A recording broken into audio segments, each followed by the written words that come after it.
साथियों, प्रतिदिन जिस तरह से देश के साथ साथ दिल्ली में ओमिक्रॉन संक्रमण की जो स्थिति है वो बिगड़ती जा रही है, या यूं मैं कहूं कि बिल्कुल ओमिक्रॉन सरकार के कंट्रोल से बाहर है।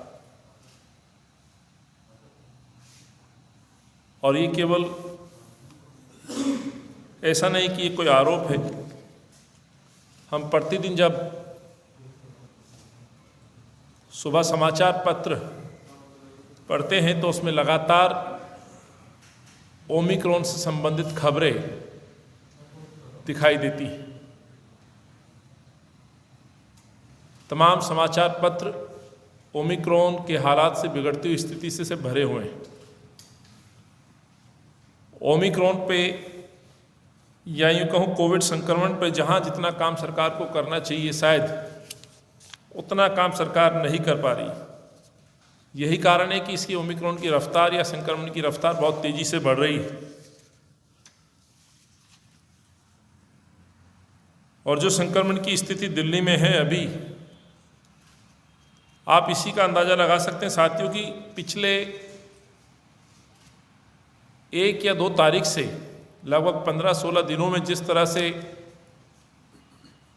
मरीजों की बढ़ोतरी हुई है दिल्ली में, जो ग्राफ है 2-2.5% से बढ़ते बढ़ते सीधा 30% से भी ज़्यादा कई जिलों के अंदर ये संक्रमण हो गया है। बजाय टेस्टिंग को बढ़ाने के ओमिक्रॉन की टेस्टिंग या कोविड टेस्टिंग को घटाया जा रहा है। और ये दावा किया जा रहा है सरकार के द्वारा कि संक्रमण पर लगाम लगी हुई है। जहां ये पक्ष है, दूसरा कहीं जो लोग ऑफिस में हैं उनको कहा जा रहा है कि अपनी टेस्ट रिपोर्ट लेके आइए। कोई स्टूडेंट किसी एग्जाम में बैठ रहा तो वहां पे उसको आवश्यकता है। ऐसे लोगों की परेशानियों के लिए भी कोई हल सरकार की तरफ से नहीं ढूंढा गया है, ना कोई इस तरह का कदम उठाया गया कि उन लोगों के लिए क्या व्यवस्था है जहां पर मैंडेटरी है। ट्रेवल करते समय कोविड रिपोर्ट की आवश्यकता है, ऑफिस में ज्वाइन करने के समय कोविड रिपोर्ट की आवश्यकता है। और ये तमाम परेशानियां दिल्ली के लोग प्रतिदिन महसूस कर रहे हैं। इसीलिए हमारी मांग है कि व्यापक स्तर पर टेस्टिंग अभियान चलाया जाए। आईसीएमआर की गाइडलाइंस का सहारा लेकर के टेस्टिंग को ना रोका जाए।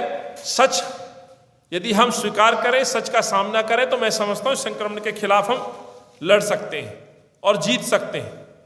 इसीलिए हमने और पार्टी मीटिंग की भी मांग की थी। सुझाव और सजेशंस पे बात होनी चाहिए। संक्रमण के खिलाफ सब मिलकर जंग लड़ सकते हैं। अरविंद कहते तो है अपने बयान में, लेकिन करते नहीं।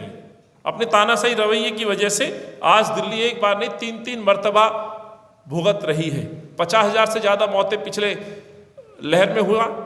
और अभी भी जो मौत के आंकड़े हैं, जो सरकार स्वयं से स्वीकार कर रही है, प्रतिदिन औसतन 25 से 30 के बीच में मौतें दिल्ली में हो रही हैं।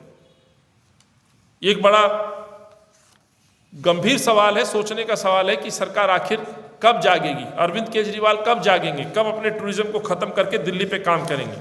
Like, share and comment. To subscribe this channel, please press the bell icon.